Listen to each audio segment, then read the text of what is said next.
أعوذ بالله من الشيطان الرجيم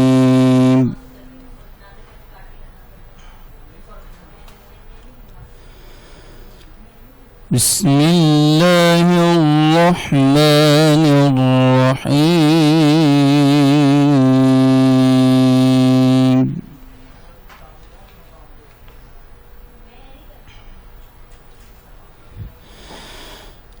ما كان على النبي من حرج فيما فرض الله له